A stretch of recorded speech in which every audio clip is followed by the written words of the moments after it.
Shadows of Montana. Chapter 1, Call of the Void. Montana does not tolerate the weak. This truth has been imprinted on my skin with scars, has seeped into my soul like the smell of smoke absorbs into clothing. In 1878, this land had not yet known the chains of civilization that would soon entangle it like rusty shackles, a wild beast that only anticipates the approaching cage.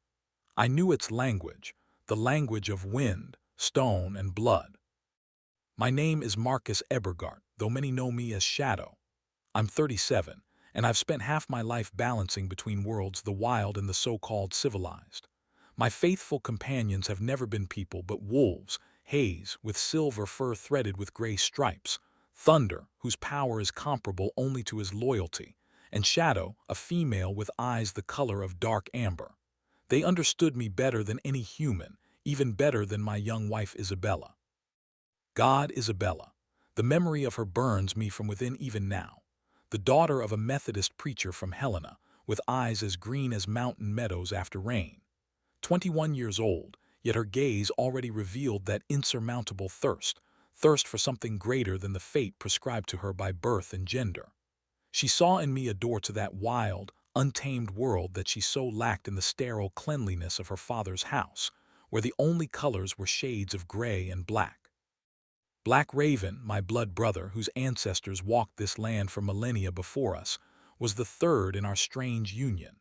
An exile from the Blackfoot tribe, rejected by his people for witchcraft that supposedly brought famine instead of abundance, he hid a poet's soul and a lover's heart beneath a mask of stoicism. We knew each other like our reflections in water, not in a mirror, for water distorts the truth, makes it more tolerable.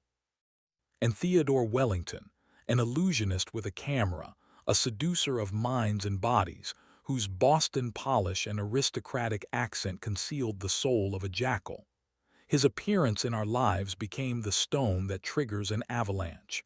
But I'm getting ahead of myself. On that frosty February morning, I lay sprawled on the frozen ground of Raven's Gorge, and my breath rose to the indifferent sky in clouds of steam. The snow was colored rust-red by the rising sun. Beside me, like ghosts of this barren land, my wolves stood motionless. They sensed my excitement, my impatience.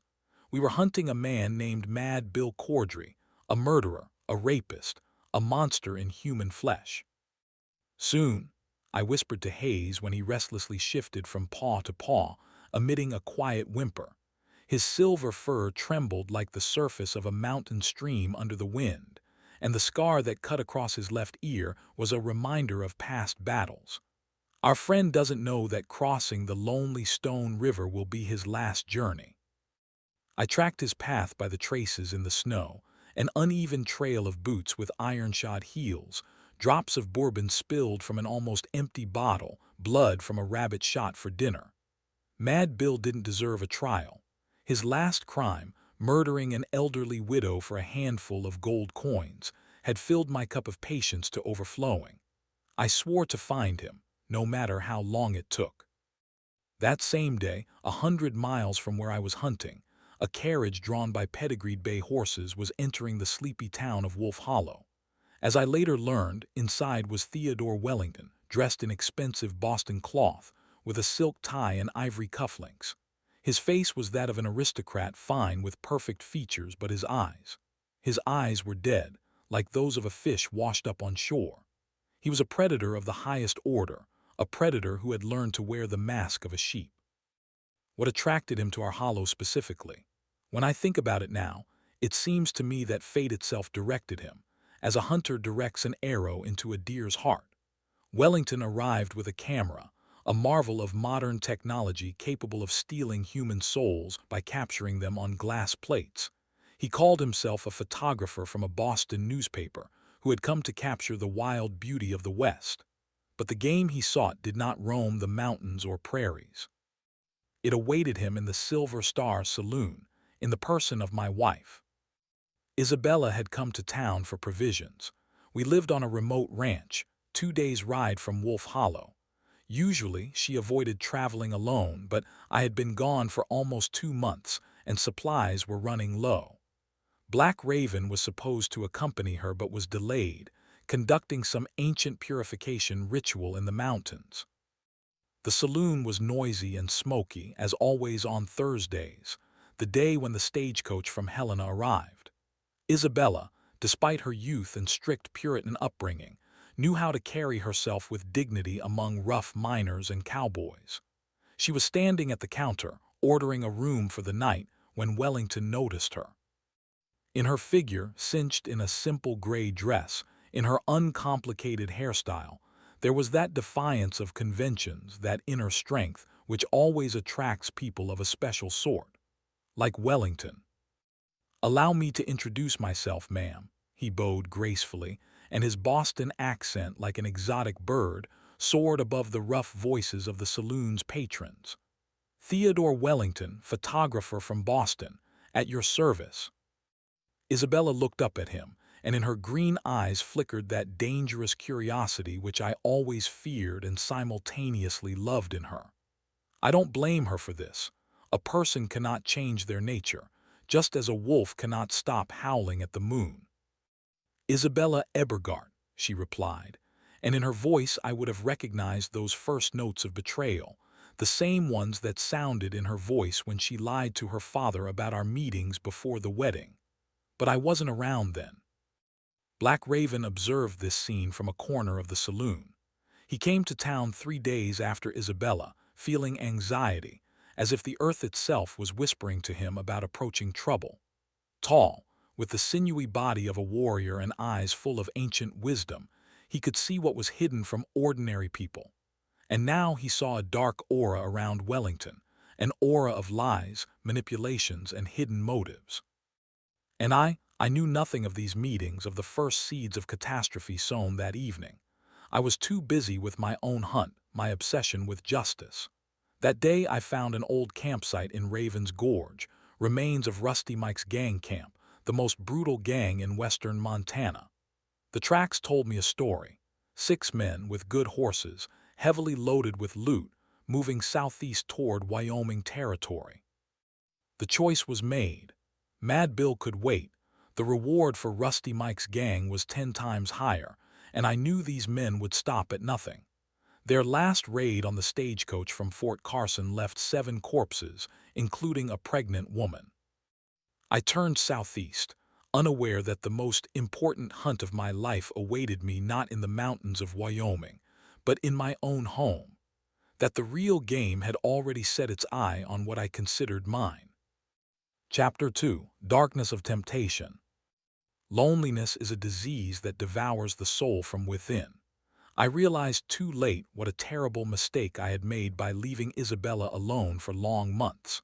Later, when everything was already destroyed, I lay sleepless for hours, imagining how she woke up every morning in an empty house, where not even the familiar howling of my wolves was present to dilute the oppressive silence.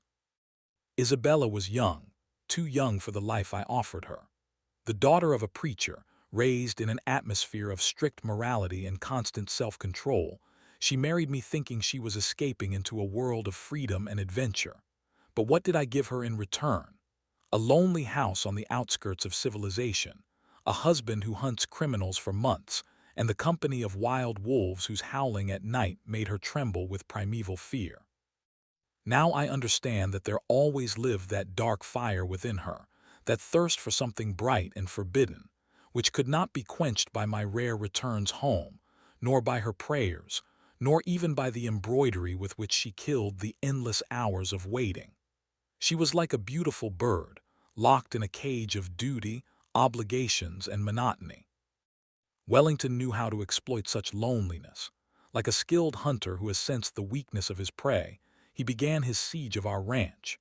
Every morning he could be spotted on the hill with his camera, taking pictures of the sunrise over the mountain ridge. At noon, he would somehow accidentally find himself by the stream where Isabella was washing clothes. In the evening his carriage would pass by our house, supposedly heading to an abandoned mine, the perfect place for photographs with historical value. "You have an amazing place, Mrs. Ebergard," he would say, setting up his bulky camera on a tripod. "Such pristine beauty. In Boston, my colleagues would pay a fortune for the chance to capture such landscapes." His voice was like molasses, thick, sweet, enveloping. I know this because I heard it later when it was already too late. I know that Isabella began to specifically choose places for her household chores from where she could be seen from the hill where he had positioned his camera.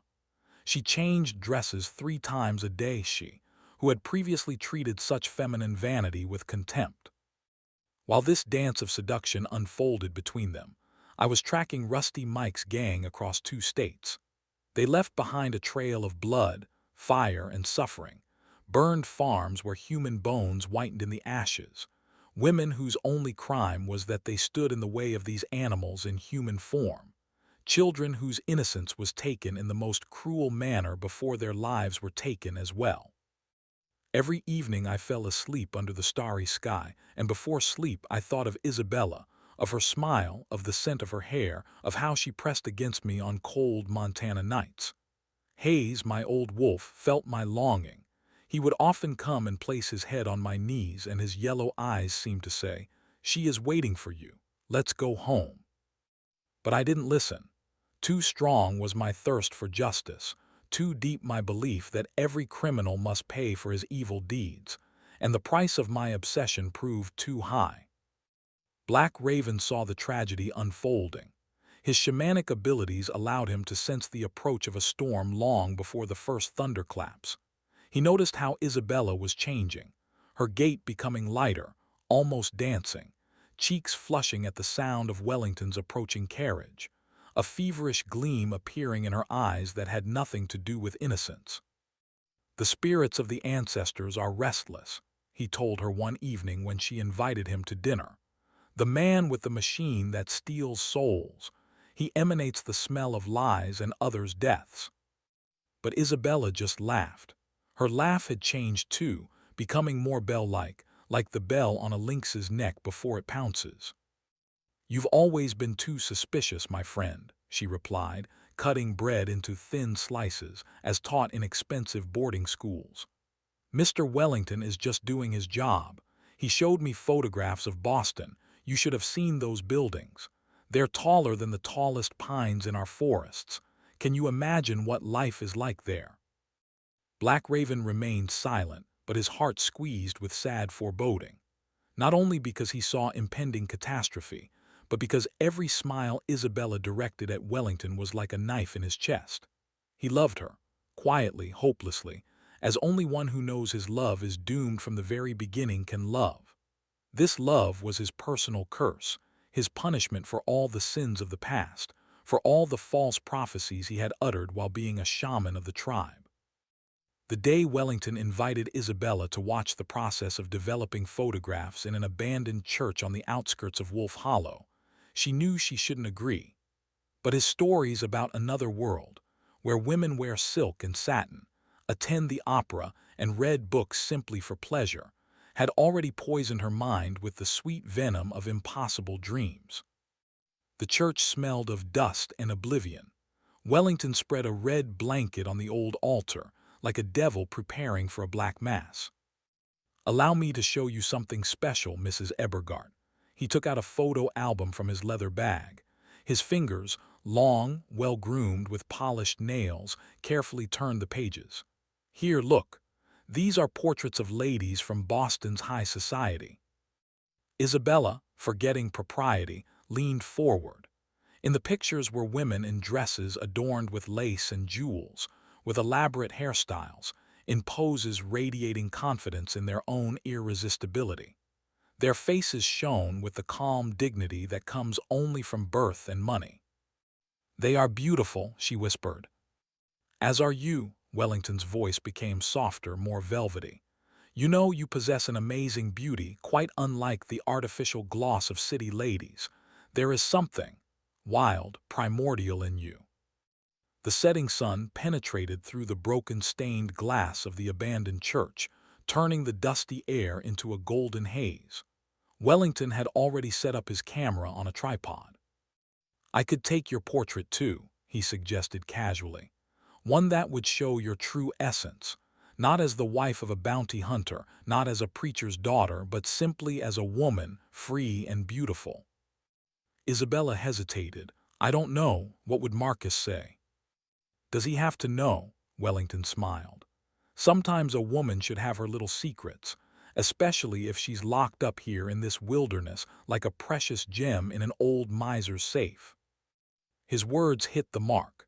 How many times had she thought the same thing, looking at the endless mountain ridges from the window of our house, feeling like a prisoner amidst this grandeur. Stand here. Wellington gently took her by the shoulders, turned her toward the light. Let your hair fall freely. Yes, like that. His touches were weightless, almost accidental, but each one resonated within her with an unfamiliar tremor. He spoke softly, almost in a whisper, directing her movements. Turn your head slightly.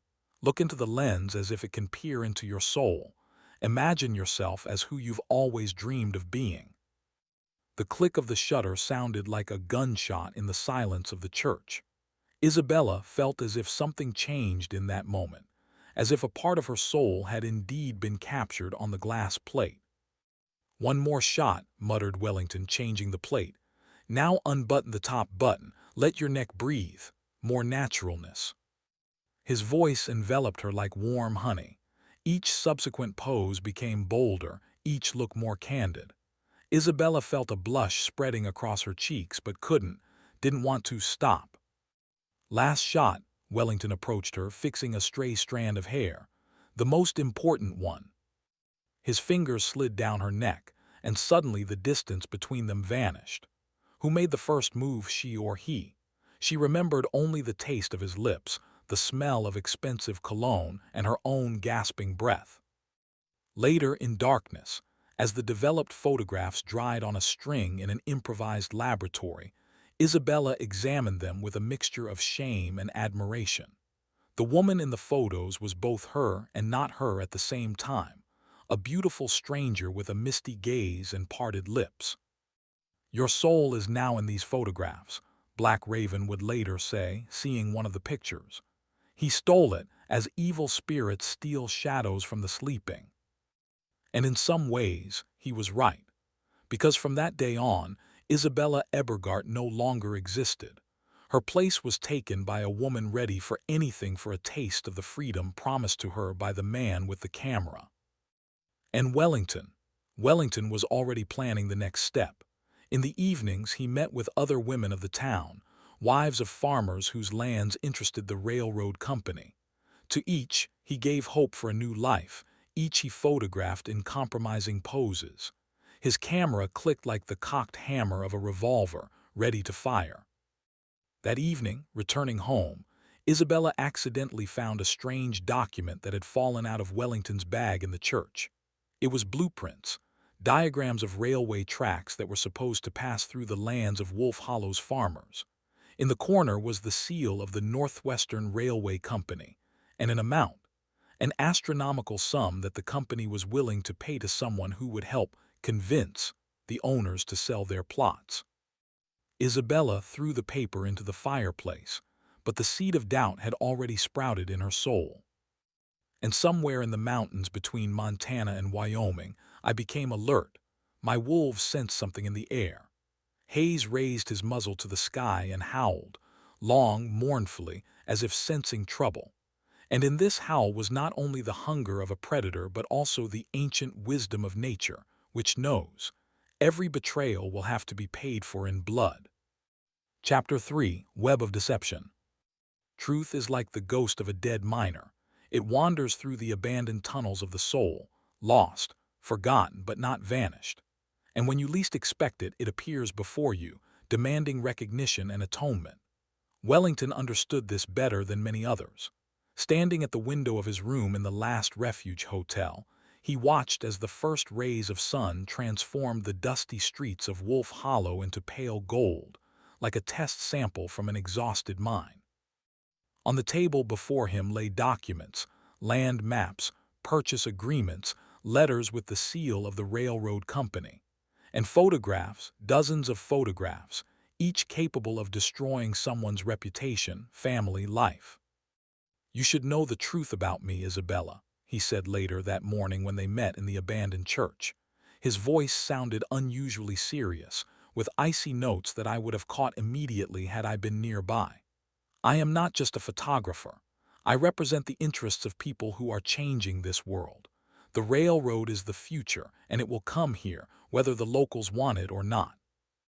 Isabella sat on an old church bench, her fingers nervously fidgeting with a lace handkerchief, the only luxury she allowed herself in our ascetic life. In the morning light streaming through the stained glass, she seemed especially fragile and vulnerable, a girl playing a deadly dangerous game with fate. "What do you mean, Theodore?" Her voice trembled like an aspen leaf before a storm. "I help persuade people to sell their lands. Sometimes it's necessary to use not the most pleasant methods, but progress demands sacrifices." He sat down next to her, took her hands in his. "I want you to understand, everything I do is for the better future of America, our future."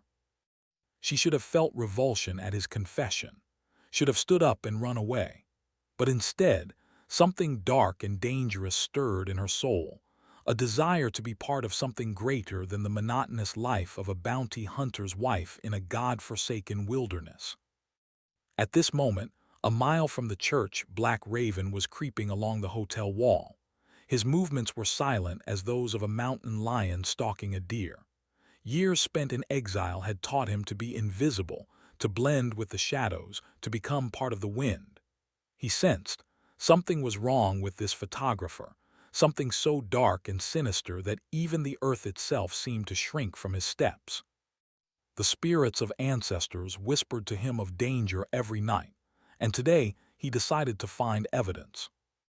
Wellington's room was unlocked. Overconfidence had always been a weakness of white men.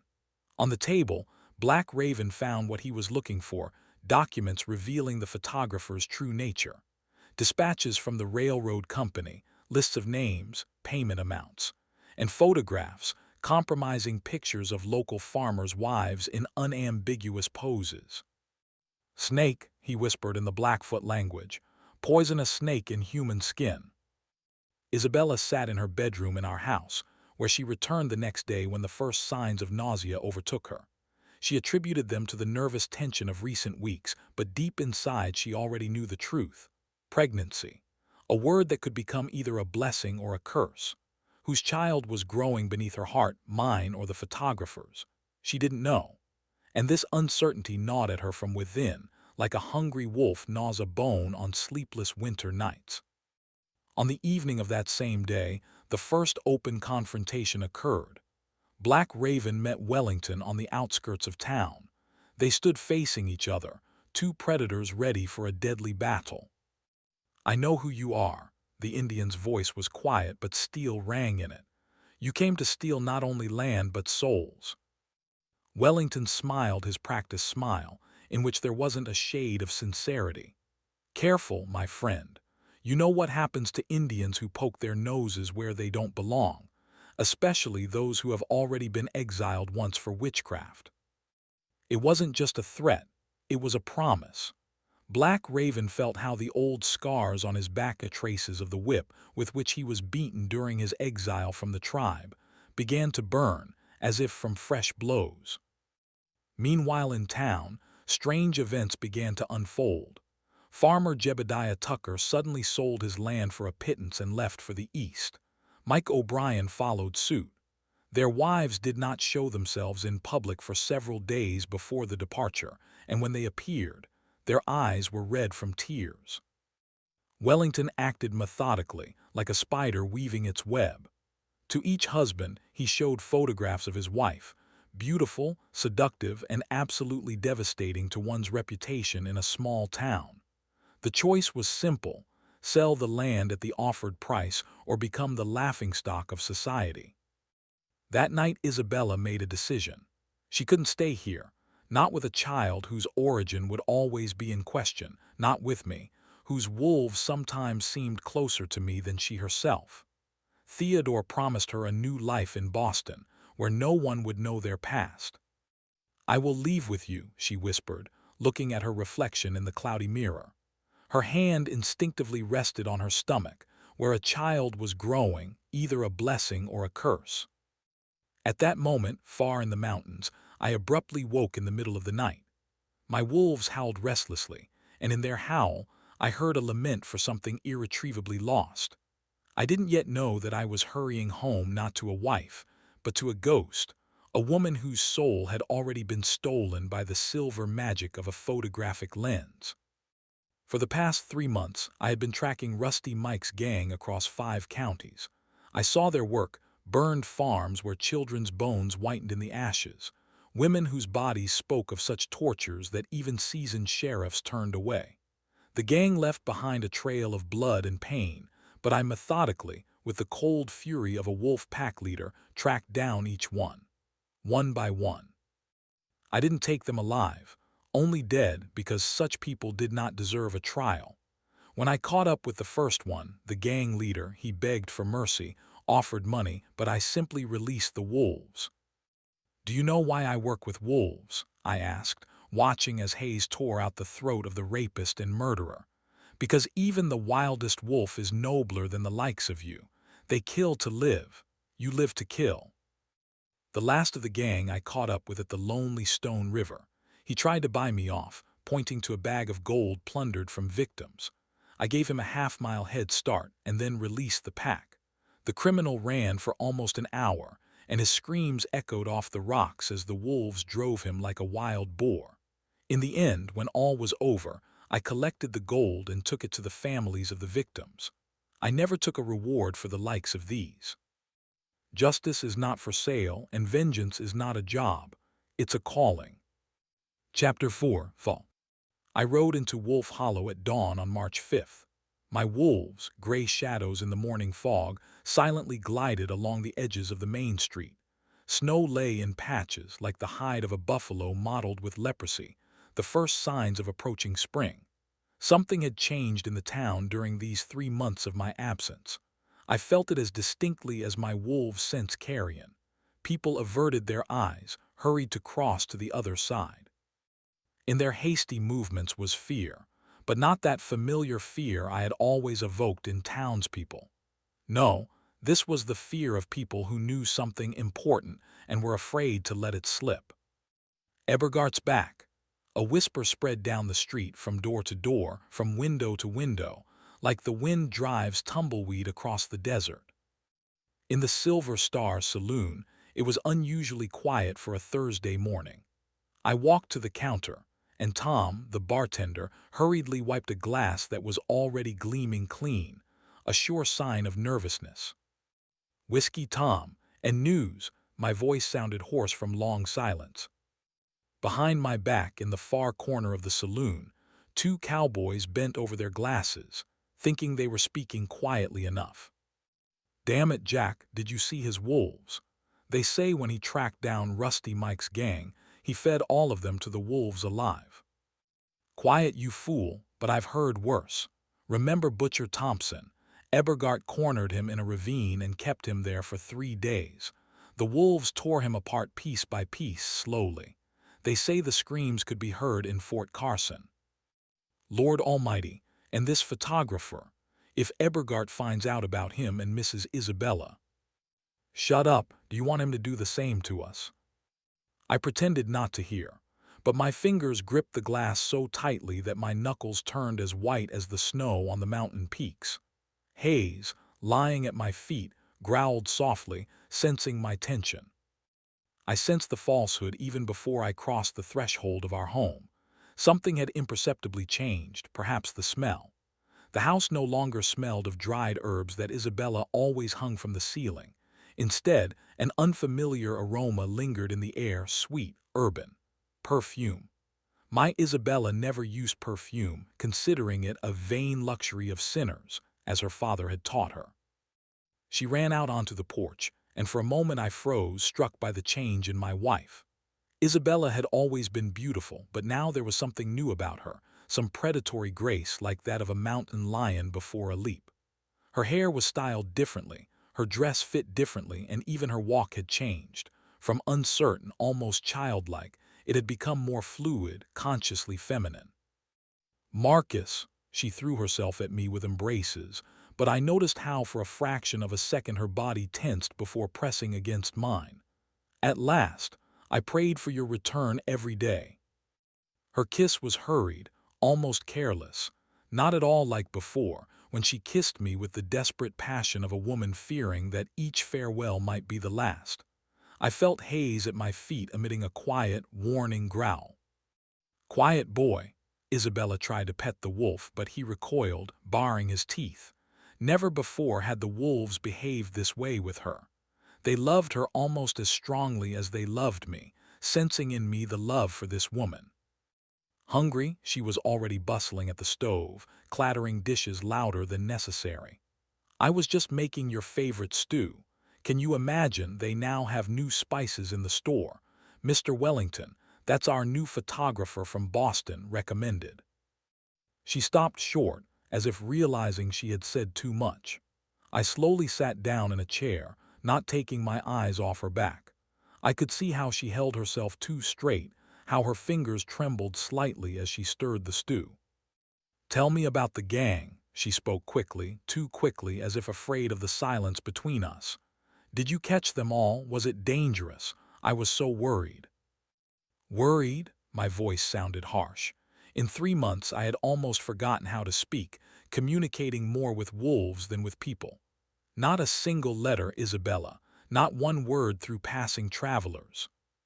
She froze by the stove like a deer sensing a hunter. I didn't know where to find you, and besides, you know I don't write very well." A lie.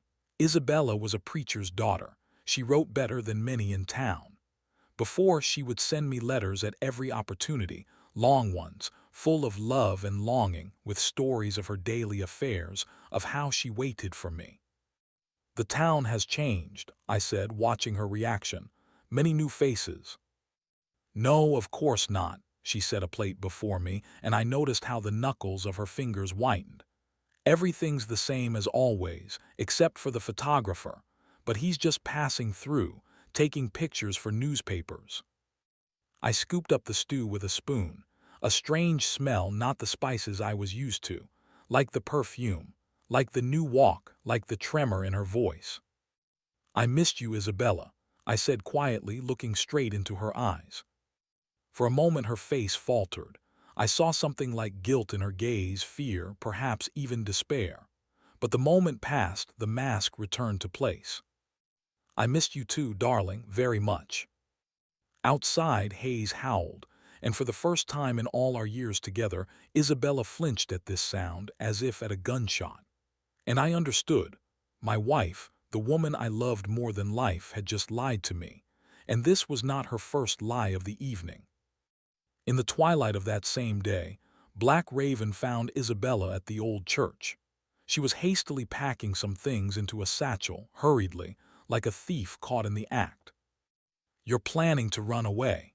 It wasn't a question but a statement, bitter as wormwood. "It's none of your business." She didn't even turn around, continuing to stuff dresses into the satchel. "I will tell him." Black Raven's voice was quiet but firm as stone. "He is my brother, he must know." Isabella turned sharply, her eyes burning with a feverish fire like those of a wounded she-wolf. "Really? Will you tell him everything, including how you look at me, how you track my every step, how your heart breaks when you see me with Theodore?" Black Raven recoiled as if she had struck him. "You knew." "Of course I knew. Do you think I'm blind? Didn't notice how you loved to spy on me at the stream? Do you think I don't see how you writhe with jealousy and lust? But you are a coward. You hide your feelings behind a mask of friendship with Marcus, while Theodore at least is honest in his desires." "Honest?" The Indian laughed bitterly, and in his laughter was all the sorrow of his people. "That snake, who seduces women to blackmail their husbands, who sells their souls for railroad tracks. He offers me freedom," Isabella cried out. "A new life. What do you offer? What can an exiled Indian offer?" In the ensuing silence, only their heavy breathing could be heard. Somewhere in the distance, a wolf howled, long, mournfully, as if mourning something irretrievably lost. "I will tell him," repeated Black Raven. "Not because I'm jealous, not because I love you, but because he deserves to know the truth." "Then I'll tell him the truth too," hissed Isabella. "About your dirty thoughts, about your lustful glances, about how his blood brother betrayed him by desiring his wife." She turned and walked away quickly, leaving the Indian standing in the gathering dusk. Meanwhile, in town, Wellington was finishing his final preparations. Train tickets were bought, money from the railroad company received. He even allowed himself a glass of expensive brandy in honor of a successful scam. But he didn't know, none of them knew, that at that moment I had already begun my hunt. Hayes and the other wolves circled the town, memorizing scents. I stood on a hill, watching the lights of Wolf Hollow, and my eyes were more fearsome than those of any of my predators. "Soon, my good ones," I whispered, scratching Hayes behind the ear. "Soon we'll show them what real fear means." Chapter 5: The Last Hunt. The moon that night was like a silver dollar tossed into the black waters of the sky, cold, indifferent, ancient. Its light transformed the pine crowns into ghostly silhouettes and made shadows deep as shafts in gold mines. On such nights, old men prefer not to leave their homes, and wild beasts hide in their dens, sensing that something dark and dangerous prowls the forest. Wellington's carriage tore through this primeval silence. Wheels churned up mud softened by melting snow, horses snorted, wood creaked over bumps. They fled like thieves, disturbing the night tranquility of the forest, and nature itself seemed to silently condemn them. Isabella, clutching the edge of the seat with whitened fingers, felt every jolt, every turn like a blow of fate. Her heart was beating somewhere in her throat, and in her stomach, where the child whose was growing, a tight knot of fear twisted. "Theodore," her voice trembled like an aspen leaf in the wind, "are you sure we'll make it before dawn?" Wellington nervously licked his dry lips. In the moonlight, his well-groomed face appeared like a mask, beneath which lurked a completely different man, frightened, cornered. "Of course, darling. The train will be waiting for us at the station, and in a week we'll already be in Boston, where no one—" He broke off. In the night silence, a sound was born, a long, mournful wolf howl. It floated above the treetops, telling an ancient tale of hunting, a story of how a predator overtakes its prey. The horses jerked, sensing the scent of their eternal enemy. "It's just wolves," Wellington tried to smirk, but the smirk came out crooked like a broken branch. "Ordinary wild wolves." "No," whispered Isabella, and her whisper was filled with such terror that the photographer felt chills run down his spine. "These are his wolves. That's Hayes. I know his voice." And a mile behind them, I walked on the trail with the inevitability of fate itself. My wolves glided between trees like gray shadows, silent and deadly. I wasn't rushing. A hunter knows that panic makes prey blind and foolish. Let them run deeper into the forest. Let each step bring them closer to a trap from which there is no escape. "Patience," I whispered to Hayes when the old wolf moved to dart forward. In this whisper was a strange tenderness, like a father speaking to a beloved son. "Let them think they can escape. It will make their end more instructive." The second howl, now closer, made the horses rear up. Wellington cursed, trying to hold the reins, but it was too late. A wheel hit a fallen tree. The carriage tilted and crashed over with a crunch, throwing the occupants onto the damp ground. "Get up," he yanked Isabella to her feet with a jerk. In his voice there was no longer that velvety softness with which he charmed women in town. Now it was the voice of a hunted animal. There should be a hunting cabin somewhere around here. I saw it on the map. They ran through the forest, stumbling over roots which in the moonlight looked like snakes barring the way of sinners. Branches lashed at their faces, leaving bloody streaks, as if the forest itself was trying to stop them. Wellington was breathing heavily, his expensive suit turned to tatters. Isabella saw how fear was devouring him from within, transforming the elegant Boston gentleman into a pitiful, trembling creature. And then the forest parted, revealing a clearing surrounded by rocks resembling crooked teeth in the mouth of a giant beast. The moon flooded everything with its deathly light, turning grass to silver and shadows to ink. "The path ends here," my voice sounded like a sentence. I stood at the edge of the clearing, tall and straight as an Indian totem. My wolves emerged from the shadows, three ghosts with eyes burning with ancient, primeval fury. At this moment, something broke in Wellington. Fear turned to desperation, and desperation gave birth to madness. With one movement, as elusive as a snake's bite, he drew a revolver and pressed it to Isabella's temple. Not a step closer, Ebergard. His voice broke into a squeal, more like the cry of a wounded bird. Or your righteous wife will go to her forefathers before her time. Something flashed in my eyes, perhaps fear, or perhaps that dark feeling born when a man sees another touching his woman. My fingers on the rifle whitened with tension. I know you think I'm a traitor and you don't care about my life, but you should know I'm carrying a child. Isabella's cry tore the night silence like lightning tears a stormy sky. Marcus, I'm pregnant. Time froze like a fly in amber. In my head, only one thought pounded, terrible in its simplicity. Whose? Whose seed had sprouted in the womb of the woman I loved more than my own life? My gaze slid to Isabella's stomach, still flat but already harboring this terrible secret. Drop the weapon quickly, Wellington hissed through clenched teeth, and his fingers on the revolver trembled like aspen leaves. And get rid of your cursed beasts. Now, order them to leave. The moment stretched into eternity. Then slowly, as if in a dream, I lowered my rifle. Go, I commanded the wolves, and in my voice was such pain that even the moon seemed to dim with compassion. The wolves dissolved into the shadows, all except Hayes.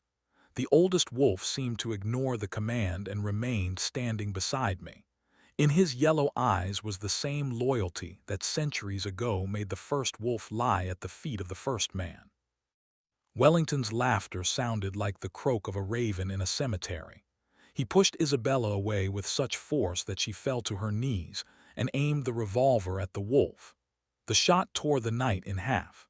Hayes leaped to the side, but the bullet grazed his shoulder, and he disappeared into the darkness, leaving behind dark drops, as if the night itself was bleeding.